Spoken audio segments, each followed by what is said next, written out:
You are now listening to the Add 10 Gallons Concrete Podcast. Wait, the answer was add 10 gallons? Add 10 gallons.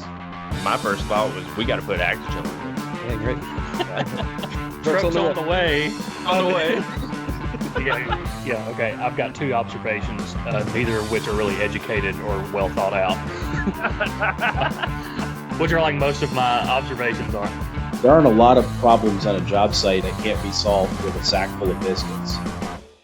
Today's episode of the Add 10 Gallons Concrete Podcast is brought to you by Acti-Gel 208. Acti-Gel 208 is a high-performance additive for the concrete industry that is greatly beneficial to the producer. It enables them to increase the percentage of manufactured sand by up to 100% and completely replace all the natural sand in the mix. In areas where natural sand is scarce, inconsistent, and expensive, this provides a huge benefit to any ready-mix company out there. Benefits of manufactured sand and concrete include consistent air content, improved compaction, and increased density. Now, in the past, the downside of using manufactured sands was that they were hard to pump, hard to place, and hard to finish. Well, Acti-Gel 208 solves all those issues. By improving suspension, stability, and the quality of the cement paste in the mix, Acti-Gel overcomes the old issues with manufactured sand and leaves them behind. Let Acti-Gel 208 improve the quality of your mix while saving money on every yard you produce. For more information, visit us at actigel.com. That's ACTI-GEL.com. Welcome in, ladies and gentlemen, to the Add 10 Gallons Concrete Podcast. We're back again. As always, I'm Josh, joined by Paul and Joey. Paul, what's up, man? Oh, dude, love being in studio. Second favorite time of the week. Heard that. Yeah, and we might get into some personal stuff here later, but I just want to throw this out there for all the ladies who've been sliding into Paul's DMs for years. Man's off the market. You're going to have to find yourself a new piece of game to hunt. That's it, boys. Got this hardware. Bling, bling. Watch out. Did you get one of those, like, stretchy rubber ones, too? No, but I need to because I'm already digging this one up in the gym. It's only been 4 days. Yeah. already got, don't tell the woman. I already got scratches all over it. Nice. Hard on equipment. Yeah. How about you, Joey? Joey's been off the market for a while, by the way. So if you're still sliding in Joey's DMs, you're barking up the wrong tree as well. But Joey, what's up, man? How's fatherhood part 2? It's good. Exhausting, but good. Speaking of, Paul's wedding, I went up there for that. Paul had a beautiful wedding. If you've never been to an Albanian wedding, it's an experience. It was pretty wild. It was a lot of fun, though. It's a party. Once the dancing starts, it does not stop. Yeah. And it pretty much starts like the father-daughter dance. And I thought it was going to be like a normal American. I'd been to one Albanian wedding before, so I knew the dancing was wild. But it was her brother's. So the father-daughter dance there was not Albanian because he married a Ukrainian girl. And so the father-daughter dance was about to get started. And instead of doing like this traditional like waltz where you're holding your parent, they went right into this Albanian like line dance. I don't even know how you describe it. It's not really line dancing, but it's like this, I don't know, this chain dance that they do holding hand to hand. And it started with them two. They went ham, and it did not stop for hours and hours and hours. And the place was just rocking. It was crazy. Dang, okay. How many are we talking about here? What was the total? We had 100 people. So at any time, you'd have 50, 60 people going at it on the floor. And, as an American guy who wasn't trained in these rhythms and these dances that they're doing, I'm in the chain because I'm forced to, because I'm marrying into the family. So I'm forced into this chain. My feet are going every direction. None of them at the right beat, none at the right time. And I couldn't figure it. It took me, I did figure it after like 2 hours. But like I warned like all my friends, I was like, hey, this is coming. And when it comes, you got to get out there. And there's no way to like really prepare it. And because when it goes off. There's a different kind of energy in the room because none of the dancing is like grinding on your partner at a club. It's not that kind of thing. It's a completely different energy. And so I told them like, hey, it's coming. Y'all get ready. So then when it came, I dragged them out there, but they had the same experience I did where none of us knew what we were doing. Fish out of water. Dude, one guy was like doing so bad. Like the old lady that was holding his hand, like let go of his hand and like reached across him and grabbed the person he was holding in front of himself, and they just like knocked him out of line. He was the weakest link. They kicked him out. Yeah. Exactly. Goodbye. So all my friends left. They abandoned me. Like after like an hour, I looked around. I was like, man, I am struggling. Like, let me find some other people to struggle next to. And they were gone. They were outside playing cornhole and drinking. America. I got out of line and I went outside. I started yelling at them. I was like, how could you do this to me? I'm struggling so hard and y'all abandoned me. So they came back in. Yeah, I did not partake in that dancing. I just drank whiskey with Bob and Jack, and we went to smoke a cigar. There you go. Yeah, I tried to get Joey out there and he looked at me like I was crazy. He's like, yeah, No. go ahead. Try to pick me up. Now, Will Banks was there too. Yeah. Yeah, Will Banks was there looking sharp. Dude showed up to like the pre-party area for the groom and all the groomsmen and stuff. Or is And, it reception area? Is that what they call it? Yeah, I don't know. We had Like like just a hangout area for it was a the hangout dudes. area, but it was like had a place for like playing pool. I mean, it was a man cave looking place, like Mm. pool cues, leather furniture, big screen TV, Nice. like just hanging out. And freaking Will Banks shows up, and he's dressed better than the freaking bridal party. Any of us. Yeah. Dude, his suit was freaking dapper, dude. Yeah? Yeah. Like, He wow. did very well. Like, good on you, Will Banks. I'm giving you public props right now for Yeah. coming out there and showing out. Shouts to Will Banks Taylor. Friend of the pod. Well, now that you're back in work mode, what's going on, man? If there's one thing that I've noticed right now in the overall landscape of construction and the economy in general, is no one knows what's going on. That's what it's like. So 'cause tell let us, me- Paul.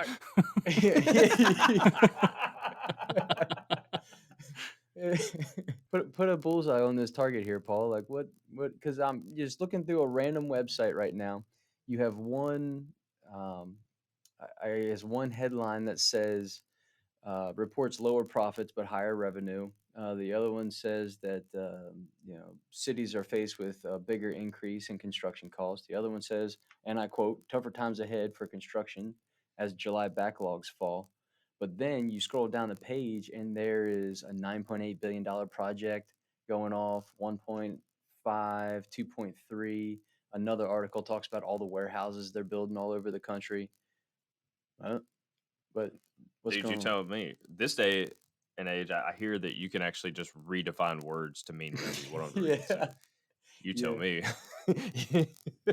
Okay. Sorry. We'll get away from that. I'm sorry. Shouldn't have went there. Okay. What I think's incredible about this industry right now is that unlike when the Great Recession hit, and unlike when COVID hit and we artificially shut down the economy, in this case, things are so overheated that coming back a little bit down to earth is probably going to be a good thing. It's going to allow people to catch up on backlog and then just move at a steady pace. I really believe that. I know we all want to sit here and be upset about the economy on a personal finance level because inflation's out of control. But on a business level, things really did need to slow down. And so if things are overheated by 20% and they come back to baseline where we actually have the amount of workers we need, we actually have the supplies we need, and we can start building single family homes or these projects for these commercial projects still going, I think we're going to be all right. I really don't think it's a doom and gloom scenario here. No, I like that line of thinking. It depends on whose lens you're. I guess it's perception. I guess it's perception then.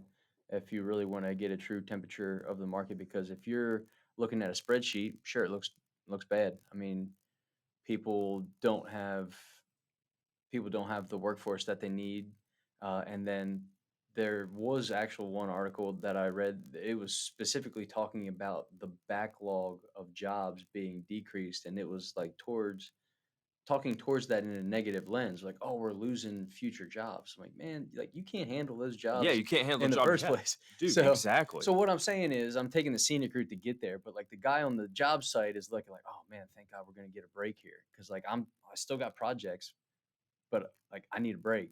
And then the guy looking at the spreadsheets, like, look at all these negative numbers. Well, I think the whole thing is like, how far does this pendulum swing back? Right. And so it has swung so far in the demand side of the pendulum that people can't keep up. And so it's coming back. But does that pendulum try to rest somewhere close to Right. equilibrium down at the bottom, or does it swing into full recession mode? And then that's where the projects just continue to be stopped and continue not to go anywhere, and you start to lose labor participation rates. But we're just not seeing that right now. And one of the people that kind of calms me down on this is Dr. Basu, Yeah. who we had on the program, and he puts out his letters. And me being me, I'm looking forward to clicking on it, thinking, "Oh yeah, let him destroy this current administration and all their policies." Blah blah blah blah. But he like puts the brakes on that. And he says, "Really, we're looking at two different things. You're looking at a construction environment, and then you're looking at your personal finance environment. And on the personal side, it is hurting. It hurts bad because freaking bought eggs yesterday for $4.90. Mm-hmm. What planet are we on right now that eggs cost $4.90? A half gallon of milk was $2.60. This isn't Whole Foods, people. This is a freaking grocery store, all right, a regular one. So, but then in the construction environment, things are still high priced, but that's because the demand is so high. So we actually need some of that demand to come down, and it won't. May not be painful if we can get that deflation to, it can kind of, that demand comes down and it doesn't just swing all the way in the wrong Yeah. direction. Rest at a good point then. Yeah, rest at a good point. Yeah. So to all of our listeners out there, you can subscribe to Dr. Basu's Substack, and I would definitely recommend that. It's easier. It's an easy read too. He's a phenomenal writer. Like as Dude. smart as he is, like it's hard to get that.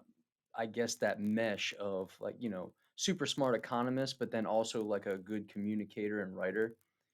I mean, read them like they're bedtime stories. They're actually like they're kind of entertaining, and he just writes really well. And then you're learning a lot about numbers and the economy and so on and so forth. But it doesn't read like a dissertation. But anyway, speaking of high dollar projects and whatnot, have we talked much about like wind energy and um, turbine farms and things like that on this show? Because that does take an awful lot of concrete for those bases and things. Well, we did. Joey, don't some of your volumetric concrete guys, they're doing wind farms and stuff, doing the bases. Yeah, I forget who it was that did that. But I think we may have talked about it before. I know at the old job we used to rent one of our portable plants to a guy, and that's what they were doing. They'd set up a portable plant and they would be pouring these windmill bases. And it took, like you said, it takes a lot of concrete.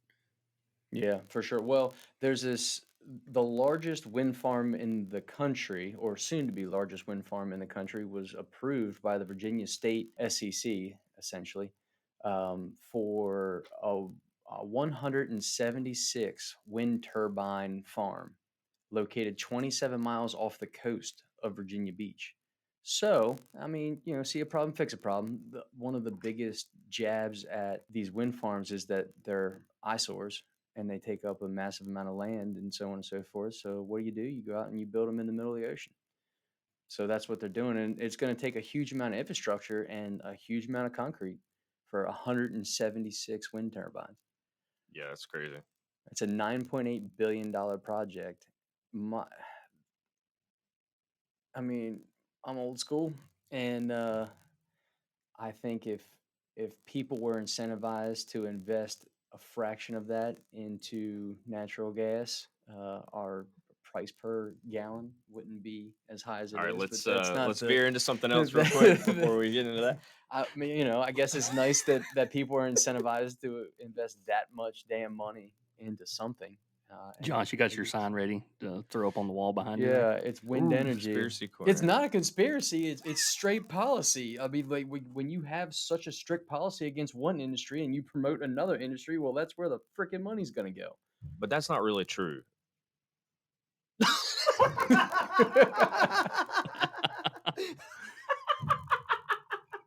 The people that are just listening to this did not get to see the reaction. That's gonna be a clip. Yeah, we're gonna make that I'm a sorry. clip for sure. Subscribe to our sorry. Instagram, Facebook, and YouTube pages because we clip out articles, and you would see just the look of death that I gave to Paul for him to be such a condescending asshole. So anyway, the boy yes. woke up. The boy woke up this morning and chose violence. Yes, so they are pouring money and subsidies into these wind farms to build them, the R&D for them, everything else. But there is a problem with all of these technologies is they have a life. And we've learned that with solar panels, to recycle the solar panel, there's no recycling of a solar panel. It goes to a landfill, and the heavy metals from those solar panels are leaching into the groundwater. And what we learn about these fiberglass windmill farm blades, these windmill blades that are 50 feet long, there's not really a good use for those either. They're actually trying to use those as a pozzolan. We discussed that in a previous episode where they're grinding them up to a fine powder, trying to, as Joey says, you can put anything into concrete, and you just got to call it a pozzolan. Just call it that. They're not gonna prove you wrong. What are you gonna do? So that's one of the very limited use cases, and that's not cheap. It's crazy that you could take something that's really literally garbage because they have to throw it away because it's out of service, and somebody can not only charge, maybe they have to because of how much it costs to safely grind those up. Because you start grinding up fiberglass and you get all those fine particulates in there, and it's really dangerous. So it's expensive. Fine and sharp particulates. Yeah, man, not exactly ideal. But let's talk about something that you are thrilled about, and that's 3D printing of concrete. Oh, let's go. So, one of the companies out there that you might see rocking around on the LinkedIn and other places is Black Buffalo 3D. Well, they have partnered with Mape, and they have actually created what they're calling their own ink. So it's the mortar that they're going to use as a 3D printer ink. But what I like about it is these guys are trying to standardize it. So if they can produce it all in one place and then shipped the prepackaged material to the job site. And I think that's a good way to do it. I think it's interesting because a lot of places are in concrete. We just like use whatever's local, and we're gonna try and standardize the binder, and then standardize gradations and other reactive properties of the aggregates, and that way we have a consistent product that we're calling concrete. In this case, they're trying to control it as much as possible, and so they have shout out Virginia again with a product shout out here. They're going to build 200 single family homes with Black Buffalo's printer and the Mape ink. Are these houses going to be in that like green community or whatever right outside Richmond? It says it's in Pulaski, but and they're calling it Project Virginia. So I don't know if that is in the same thing or not, but it does have the support of the governor. The new governor, Glenn Youngkin, is kind of behind this, so it could be in that thing. What I also like that they're doing, not that they're just making houses in this new way.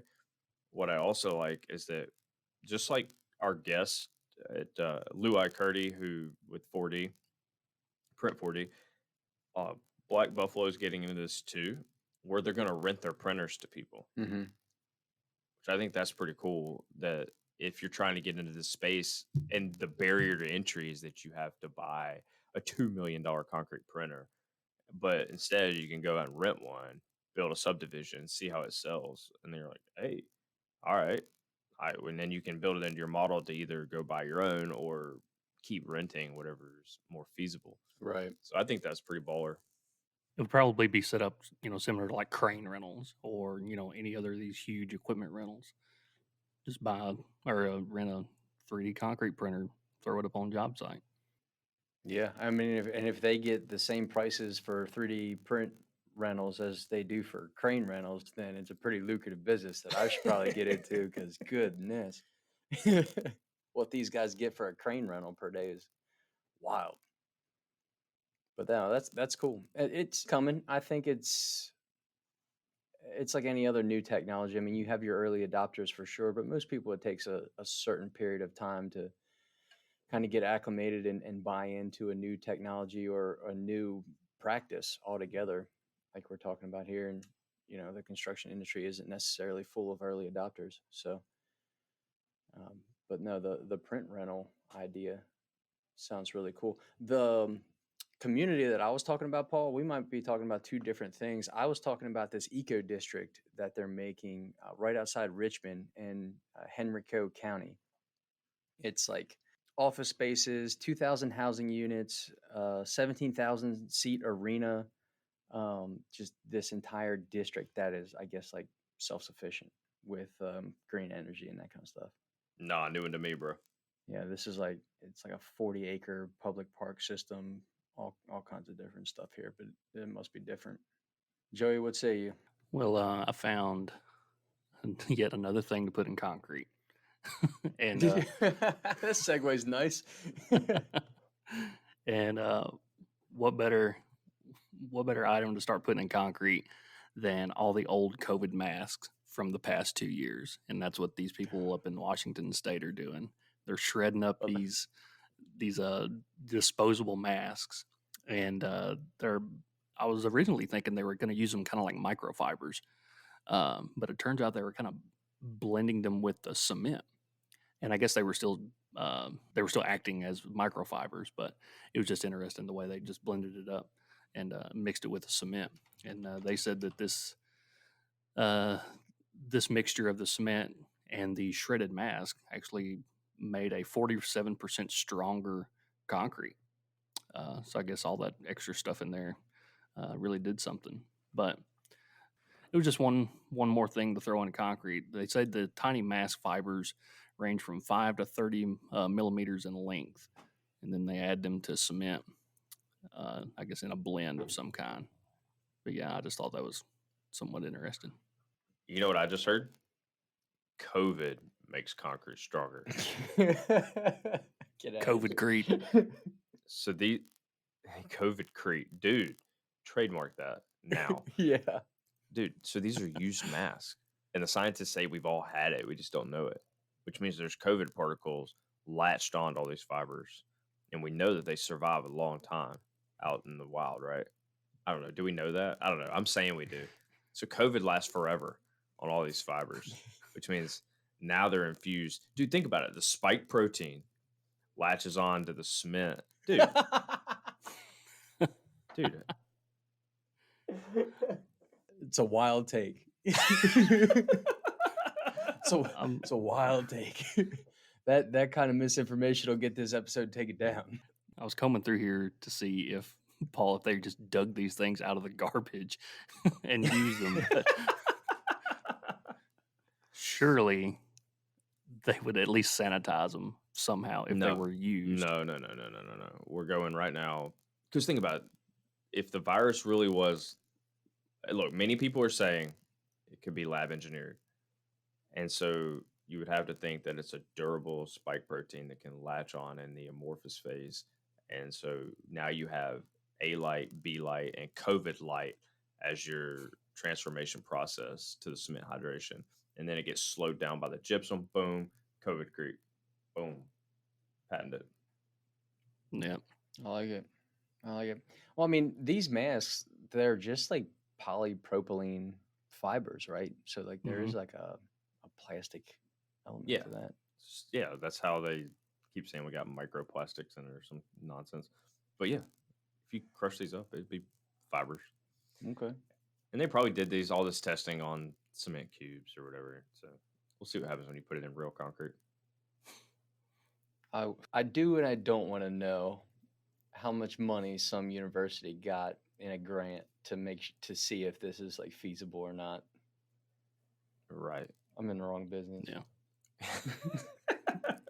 Yeah, because there's no way to scale this. You can't be like, all right, guys, we're going to have 3 garbage cans. This one's for recyclables, this one's for your trash, and this is for your mask. Right. Because then we're going to ship all the masks to the concrete people, and they're going to use it. Yeah, get out of here. Unreal. Good old capitalism. Ooh, want to talk about something else that I don't understand? So there is a safety device out there that is now pretty sure it's required by the state of California. I could be wrong. Don't Don't hang me in the public You're off to square. a flying start here, Paul, with a safety device mandated by California. All right. Cheers to that.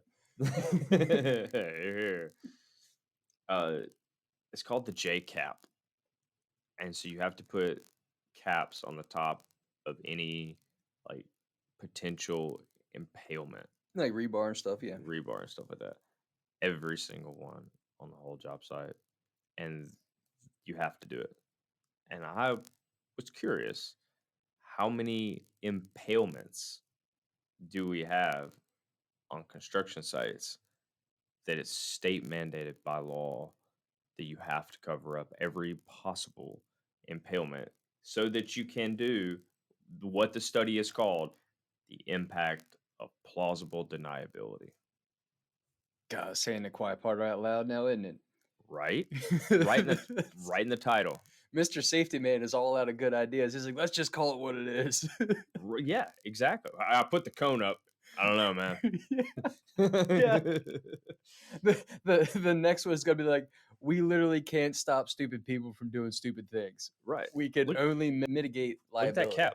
I'm handing the article over to Josh. I had a physical article here, and it's literally a cap made to fit like whatever shape. I mean, that's not even rebar, whatever that is. It's just flat steel. But I want to know how many people are falling over and getting stabbed by rebar. How many is it? It cannot be very many. No, and honestly, it only takes one. All it takes is one. Like the answer to your question could be one. And the problem is, the problem is usually your clumsiest people in the job site are the safety people. So they're gonna look at something dangerous and be like, "Oh, I could hurt myself on that." Whereas most of us are like, look at something like that and be like, "Oh, I'm gonna steer clear of that hazard." Nope, not Mr. Safety Man. Like, what if I just walked over there at nighttime with no lights and just kind of like fell into that hole? Bro, because for people that don't know, we have a newer concrete lab up here in Baltimore. And like the safety guys are walking us through this lab. They did a virtual inspection of our lab, and the amount of signs that we had to buy so that people didn't like stick their hand in a tote of something that they don't know what it is. Oh, you better put a caution sign on that. Let people know that that's caustic. So how about you not stick your hand in stuff? Like, are we 2 years old, Joey? How often do you tell that to your kids? Hey, don't touch that. Yeah, because they're 2. Josh, if I have to tell you that as you're walking through the lab, or if I have to tell anybody in this company, look, I don't care if you're an HR, if you're an admin of some kind, working logistics, they all know when you come into the lab, don't shove your hand in a vat of something that you don't know what it is. Yeah, amen, man. Common sense should prevail. However, it doesn't, and it's created an entire economy for such people. I mean, can you imagine how much money like Granger or Fastenal makes off of just like signs and Dude, stuff? did you see the size of that northern safety site? Yeah. With all those links that I forwarded to buy all those freaking signs. Yeah, it's an entire industry. It's an entire industry made up of just people who are unwilling to let common sense prevail. Even more incredible was the options you had on what sign you wanted to buy. Oh no. Materials, size, colors. You could bedazzle it. Caution. I mean, why not say caution with some flair? I like it, Joey. Let's put some rhinestone studs on that joker. Mm-hmm. Yeah. Anyway, I don't have a good segue for our guest, but tell us about our guest here. This is your boy here, Paul. Greg Saeger from Delaware Valley Concrete. Tell us a little bit about our guest before we hop into it. Yeah, look, Greg was really, really nice, interesting guy. We appreciate him coming on because this is the first time that I've reached out to anybody on LinkedIn that I saw who was contributing to the discussion, to the industry in a way that you don't see very often. So we get into it briefly with him, but he's at the VP level of a major concrete producer, ready-mix concrete producer in the Philadelphia area. I guess they go out towards Central PA too. But at the VP level, he's constantly on site and not just like touring with a clean safety vest and shiny shoes. The dude's out there at midnight for massive 1,000-yard, 1,200-yard pours. He's feeding ice. Like, he's doing whatever he has to do to help these guys move forward. And we asked him about that, and I really liked his answer of how he approaches that and how he handles that. It's just really insightful. Appreciate him coming on.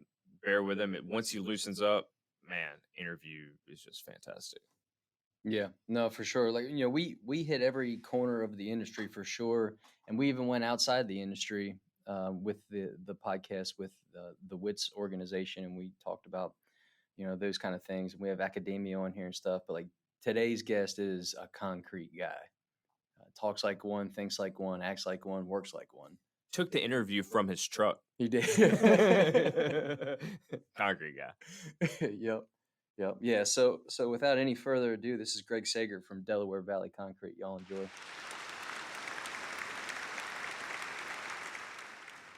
All right, I want to welcome Greg Saeger from Delaware Valley Concrete. Thank you for joining us, sir. Hello. All right, so I reached out to Greg. Full disclosure, we met 5 minutes ago on this interview as we loaded it up. But I reached out to Greg because I started seeing his LinkedIn feed. Some people that I'm connected with were liking and reposting things Greg was sharing.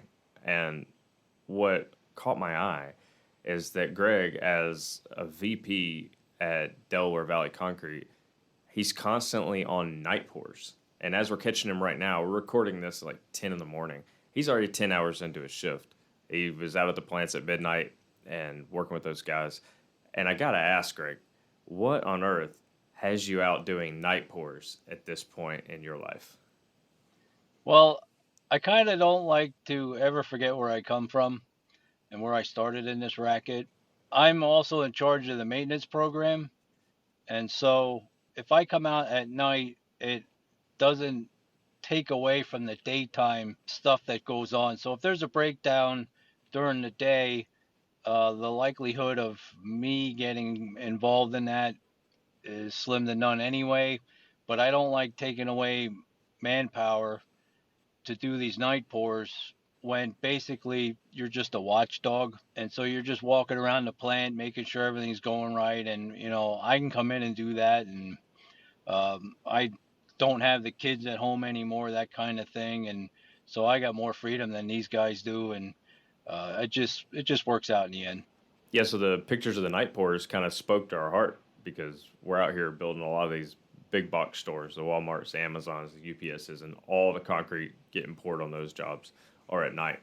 So we really felt that. We saw all these posts where you're just dumping ice in the middle of the night and you're having breakdowns in the middle of the night and guys are pouring 1,000 yards every single night.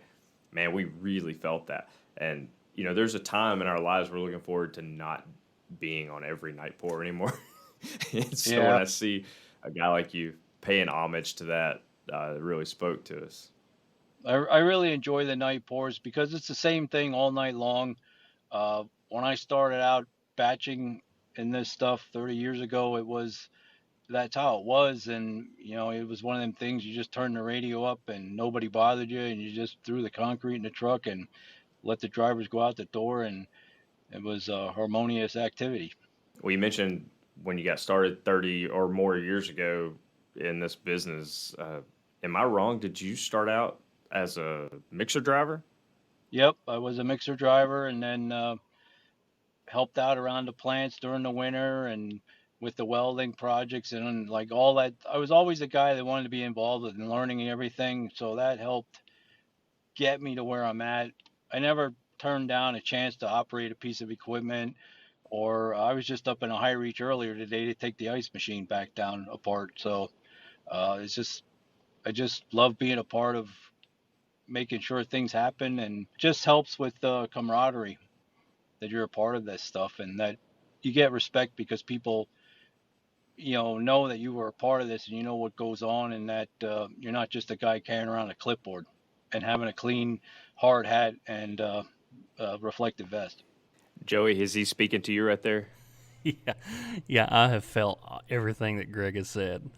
Greg, in a past life before Active Minerals, they called us the plant maggots because we crawled around on the portable plants and we kept those things up and running, and I was on the paving train and doing everything. And your early days reminded me of my past job, where it was my first job out of college, and I did literally everything they told me to, from sweeping the floor, batching concrete, driving the mixer truck, you name it. So, yeah, you're speaking my language right now. You were talking about the night pours. One thing I kind of wanted to ask you, you mentioned the ice and everything else, is that kind of the deciding factor? I guess, is the heat the deciding factor on whether or not you're pouring concrete at night, or what are the other factors going in there? Well, we're doing a bridge deck right now, and that was the deciding factor. If it was not the AAA bridge deck, we're going to be pouring a Class A later this week, and there you're allowed up to 90 degrees. So our concrete temps without the ice, we're under that, so we won't be adding ice at. So I won't be a part of that pour later this week. And you said you were using an ice machine. So can you talk to us about that? Because usually in our past life, ice meant you were running down to the package store. Well, that's what it really is. Like tonight, it was worse because we had to put 30 pounds per yard in, and the ice machine was from Semcold. They call it Semcold, but it's Semco out of Texas. We had rented one from S.J. Anderson in Philadelphia, and we really liked it, so we went and bought one. Since we have a central mixer at this location, we had to shoot it into the mixer, so we're about 40 foot away between the height and the length away from the machine to get it to fly up there. So it's ice cubes, but if you have like a full bag of ice that kind of melted and then refroze, it creates a bridge in there. So then you got a guy chopping it as it's going down inside the machine, and it shreds it up there and sends it up there pretty violently. But it takes about a minute, 12 seconds to get it up into the plant. So it takes a minute to get the ice into the plant, and you're pouring 1,000 yards a night. I mean, that, or maybe not that many for this bridge deck, but it seems like you had a lot of loads going out when you're on there. So that does add some time, but it's not as much time as chipping it.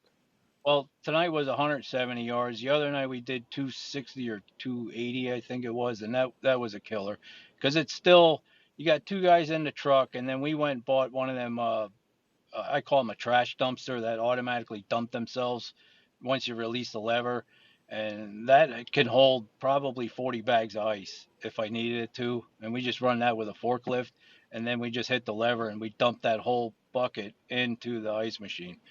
It's still a 4-person job, even though you're not using a conveyor or whatever, but it's still labor intensive. It's kind of not what I would rather do nitrogen, but I have horror stories with nitrogen too. So, Well, give us a horror story of the nitrogen. well, I've seen fins get cut off. So, it, yeah, you have guys that, they're not paying attention. And I just saw a video earlier on LinkedIn or Facebook or whatever it was. Somebody was holding the wand instead of having like a stationary injection thing that you could just get it. And, there's a lot of like a dry ice thing in the air, and you can't breathe that stuff in. And it's just, for what we're doing, the size bridge we have, it's okay with the ice. All right, not quite big enough to need to install the liquid nitrogen stuff. Right. Greg, before you had these ice machines and everything, did you guys just have to chuck those bags of ice in the trucks manually? I remember I've seen those little platforms. It was almost like a slump rack, except it was an ice rack. And the only thing that thing was used for is for one guy to get up there and chuck bags of ice into the truck. Is that how you guys used to have to do it? In my past life, we were able to, a couple plants that I had, we had room. They were enclosed, but we had room for the charge conveyor going up into the mixer. So we were able to stage ice inside and still throw it up on the belt, kind of thing. And that's all right to do it that way, but then you're working with a live conveyor. But yeah, it's either you throw it in from the bucket or some staged area or something, and it's never fun, bagged ice. It was never fun being the guy to chuck anything into the truck, whether it's fiber bags or anything else. That's a really tough job. We were on an Amazon out in Washington State, and they were paying 2 guys $25 an hour each, and their only job all night long was to throw fiber in the concrete truck. So these guys were climbing up down the trucks all night long with like garbage buckets full of fiber to chuck in these trucks, and they were doing like 1,200 yards a night, working those boys to death. Yeah, I've had steel fiber jobs where we were staged on the job. Once the truck was empty, you drove back through the scaffolding, and you had 2 guys up there putting steel fibers in the truck to go back to the plant to get loaded again. So the fiber was going in. Before we left the job. Yeah, before we left the job. Wow. The customer bought the fiber, and it was like an 1,800-yard job. So it was 1,800 yards a night we were doing. So the customer had bought the fiber, so it was on their job site. Oh my gosh, 1,800 yards a night. It's moving. It's a lot of mud. Yep. So you start out doing like Joey, just every job. You run around learning everything you can, and that starts out as a truck driver, it just starts as maintenance, driving anything you can, loaders, everything. And then you got a couple twists and turns, I'm sure. Talk us through, how does somebody advance through this industry? What did your career look like? I wound up from being a driver and even just spending time in your own personal vehicle to drive home from work. Road rage can get to you. And I was getting to the point anymore. It was 1999. I stopped driving truck full time, and I had enough. I was probably gonna do something I shouldn't be doing to somebody on the road, and I decided it was time to get off the road. And I approached the company I was with then, and I was trying to get a sales position, and they said, "Well, how about you go into dispatch first?" If anybody's been a part of dispatch, that's a sight unseen there. Yeah. So you said okay to that, or you said no? I'm going to hurt somebody in there too. So I was in dispatch for 5 years. I assistant manager, scheduler, the order entry, the whole thing in there, and then I went out to, instead of being like a relief batch guy, I went out to take on a plant full time, and then I advanced from there to taking on 2 plants and then being a production manager kind of thing. So when you were in dispatch, it wasn't nice and easy like it is now. I mean, you see the new systems that are out there now. It's actually not as bad. Back then, though, imagine you had 2 phones, one on each ear, yelling at a driver on this phone, taking an order on this phone. Guy doesn't know what he needs. You're writing hand tickets, ripping them off, sticking them on a board, and just hoping things went right. I mean, it's a madhouse out there. How in the world did you put up with that for 5 years? Well, actually, we went central dispatch in 1998 already, and at first we flooded the office with like 9-10 people to handle. We also had a stone quarry, so we were processing the stone tickets through there and all that stuff. So it was and then over time we really concentrated on the craft of the dispatch department, and got it down to 4 people, and one guy just shipped trucks all day, and that was for 6 plants at the time.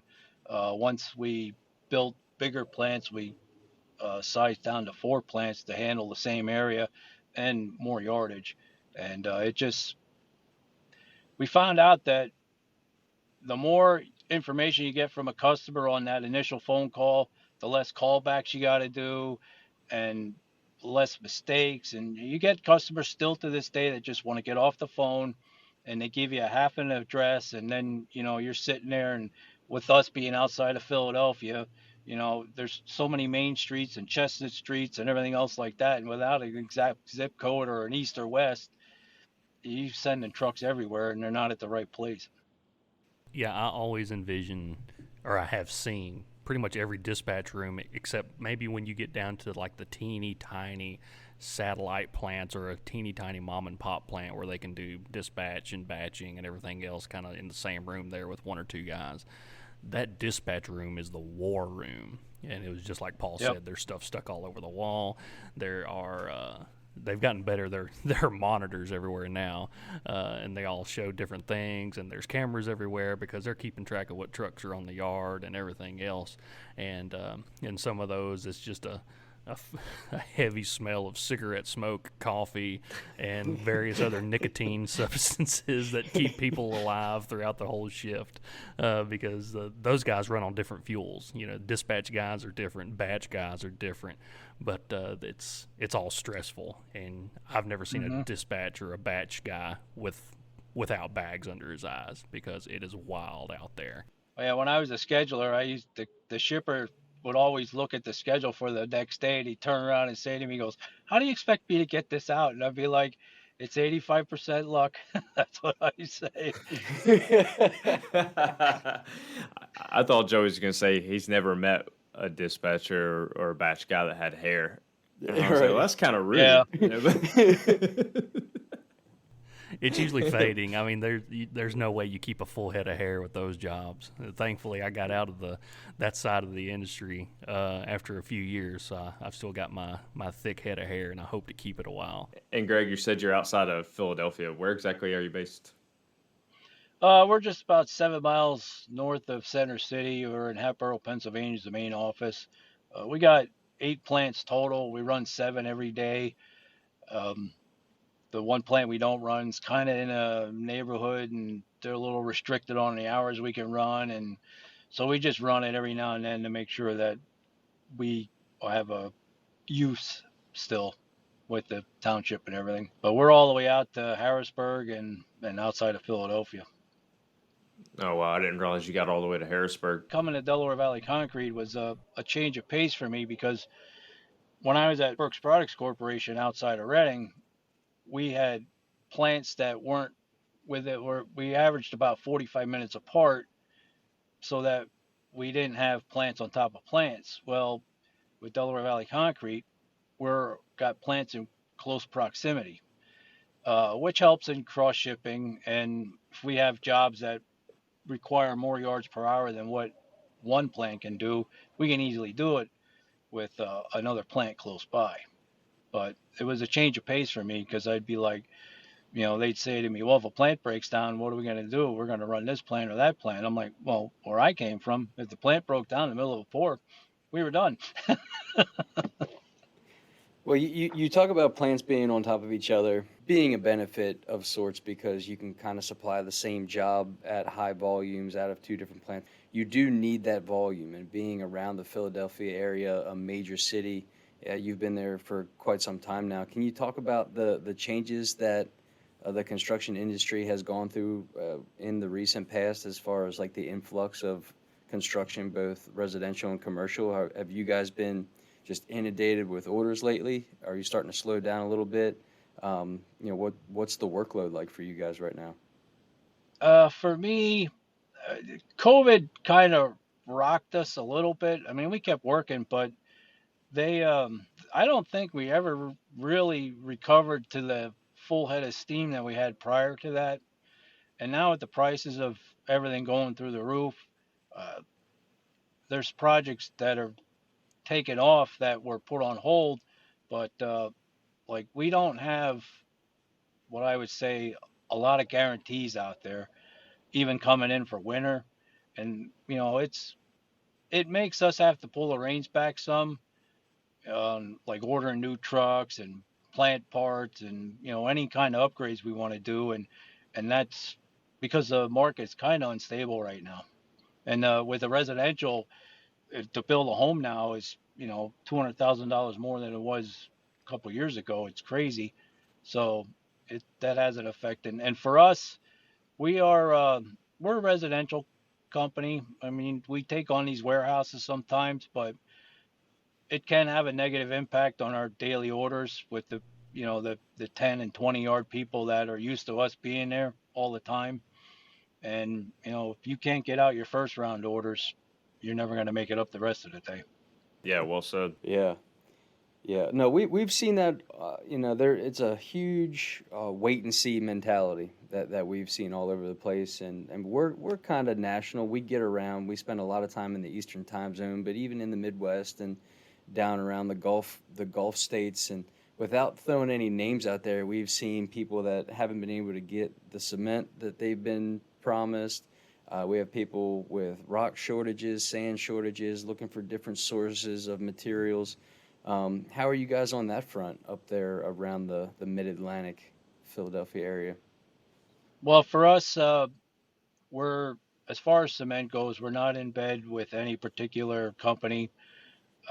We kind of spread it out because back in the 80s, the owner was stranglehold to so many loads a day because the way the shortages were going on and the massive building overseas and stuff that he he'll never forget that when one company decides to say you're only going to get 4 loads of cement a day. Well, I got at that time he had 3 plants, and how's that going to work out? I got customers to serve too, and for us the rock, um, we got a lot of quarries that are aging themselves out, and then with the blacktop industry, half inch is always a problem because blacktop they'll put you down to 1 or 2 loads a day on half-inch stone because of all the needs for the blacktopping going on, especially with some of these roads that are getting repaved. So that's a problem. Cement we're all right on. Sand, we have our own sand quarry down in New Jersey. So and even that became a little bit of a problem because at first we were the number one customer for the sand pit, and then they went and created their own customer base, and it's like, whoa, you need to not take so much sand because we got to supply our people we're selling to. So this is one of my pet peeves about this business.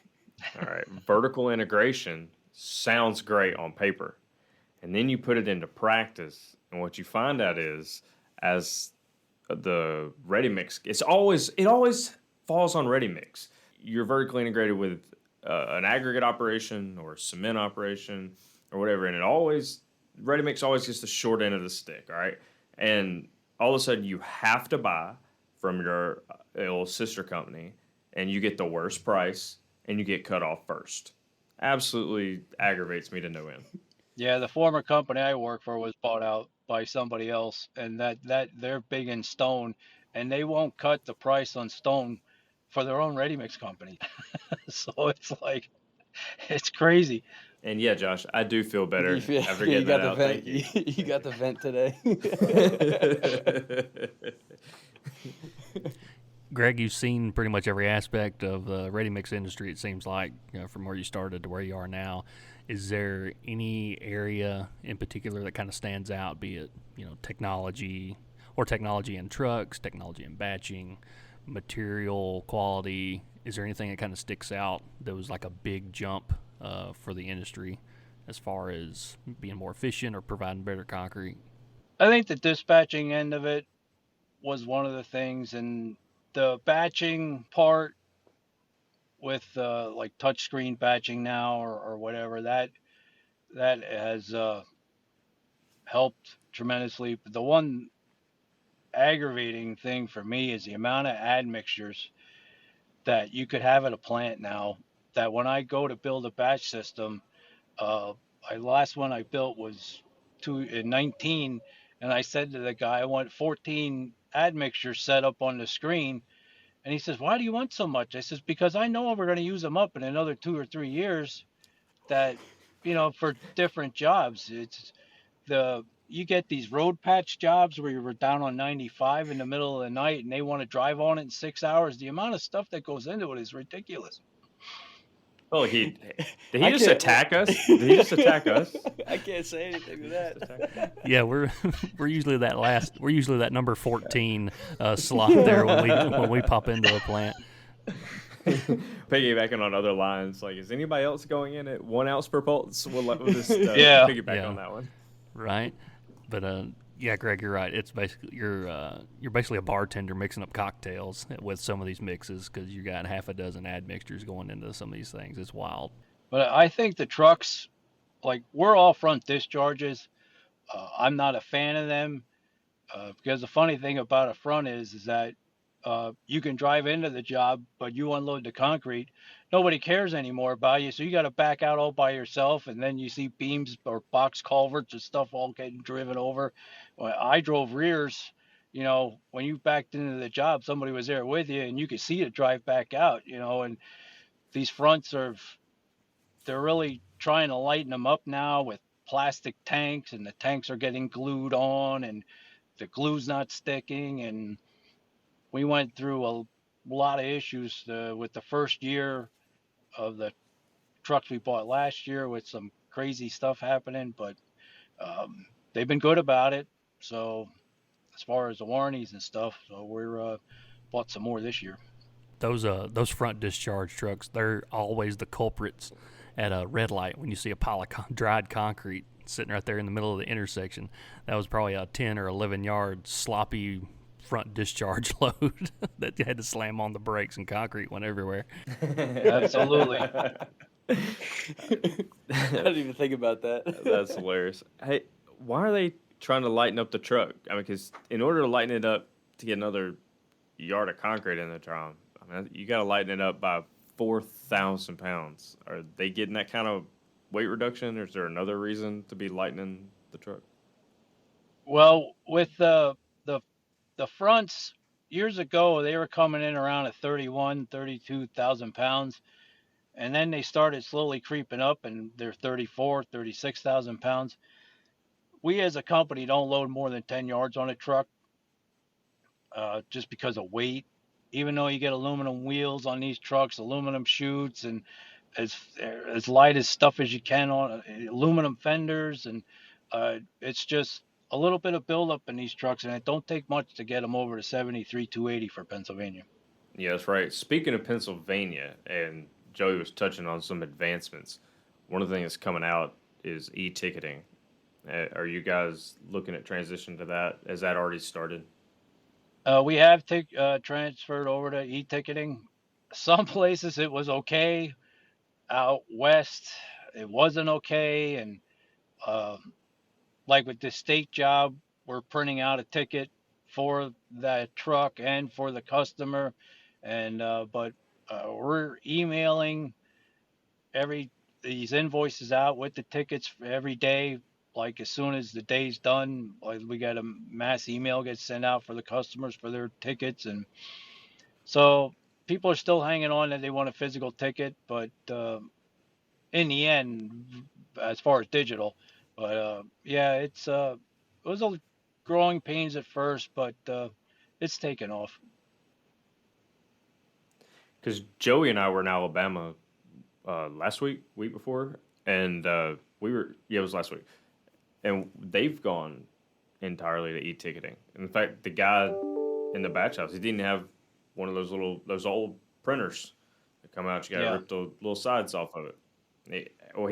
It wasn't in the batch house, but he pointed. He goes, "Well, I got it in a box over there for the day that this e-ticketing thing stops working. I still got the cables. I can hook it up." But we asked him, hey, how'd it go? And he said, all the way leading up to the e-ticketing process, everybody was hooting and hollering, pitching a fit. The state was essentially dragging them, kicking and screaming to do it. But he said once they flipped that switch and went to e-ticketing, it was within a couple of weeks, it was completely smoothed out, and it's been smooth sailing ever since. So I hope you end up with the same experience here. Well, when you're like, we've been doing 430,000 yards the last couple of years. And when you're keeping tickets for 7 years in some basement somewhere, you need 2 days just to clear out 1 year's ticket, carrying them out of a basement that you've been storing. And now that's all gone. You don't have that anymore. Could you imagine the poor guy that would have to dig through that? And the only reason he's digging through that is because there's a lawsuit. Yeah. Somebody wants to know what was batched in that concrete 18 months ago that's falling apart now. No, I was that guy multiple times. The basement's okay. And it's when they're in the attic is when it's not okay, because it's usually July when they want them. yeah. You ever find any critters living in it? Oh, you always find a surprise or two. I just can't imagine any of those records were in order either. What a horrible assignment. But Well, we always have a segment on this podcast where we ask our guests to give us the craziest thing they've ever seen on a job site. Like, what's your shock story? And we'll get to that eventually. But new segment here. What's the craziest thing you've seen while you were looking through old batch tickets? no. A lot of times it's I'm sure you guys have seen it, but you get people that like sign a celebrity's name. A driver will do it because there's nobody there to give the ticket to, so they'll just sign some celebrity's name.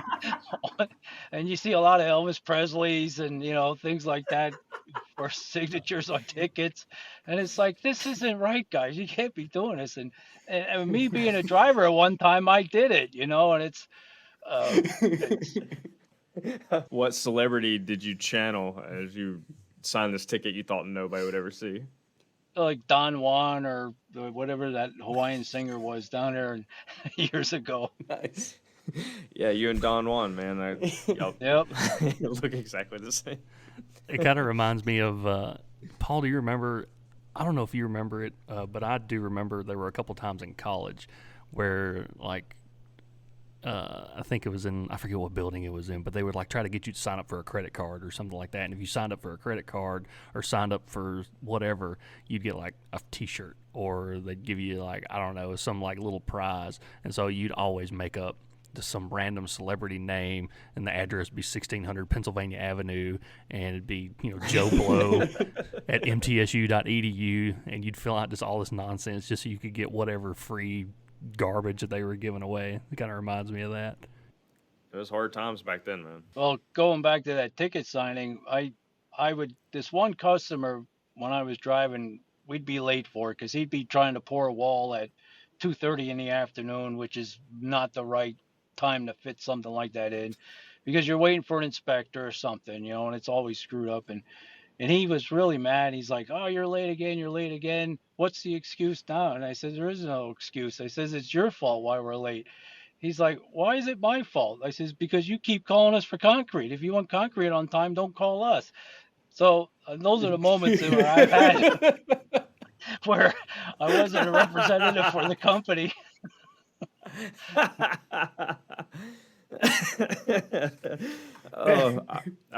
We almost made T-shirts for this podcast that said "Truck's on the way," because every time someone would call the batch house, want to know where the truck was, and you're staring out the window watching it get loaded, and you're like, "Oh, it's on the way." It's done left.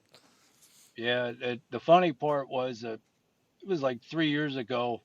The owner's wife was in dispatch because she's good at that, and she told the customer that, "Oh, we had a plant breakdown." Well, somebody called me, one of the drivers called me and says, "Do we have a plant broke down?" I'm like, "No." And then so I'm like, "What's going on?" I walked into dispatch and I said, "Where's the plant broke down?" "We don't." I just had to tell the customer that. And I'm like, don't ever tell somebody my plants broke down. I take pride in my plants not breaking down. Golly. Well, that, and man, we operate in this group here. We operate on don't ever lie to a concrete guy, because they will never, ever forget that you did not tell them the truth, and they will never trust another word that ever comes out of your mouth. Yeah, I used to go out in a job and a guy would say to me, "Well, why was your tire? How come your tire went flat?" I'm like, "What are you talking about? They have no flat tire." Dispatch. Yeah. Yeah. Oh, man.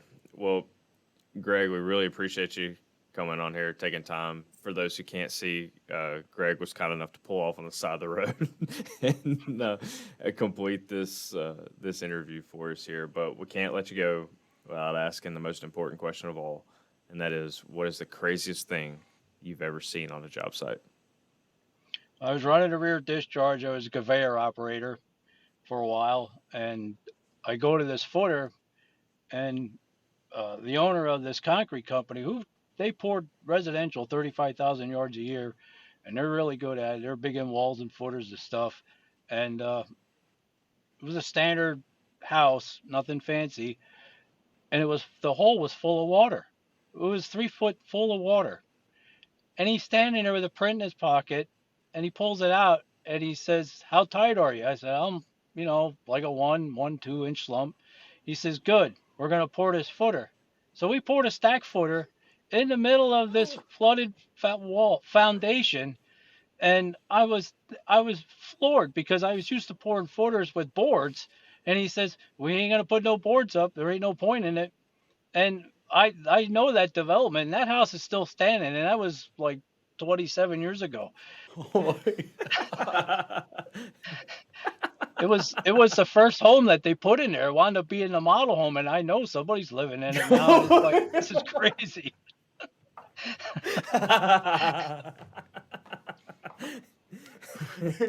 The model. How ironic is it's the model home? At a certain Water cement point, ratio.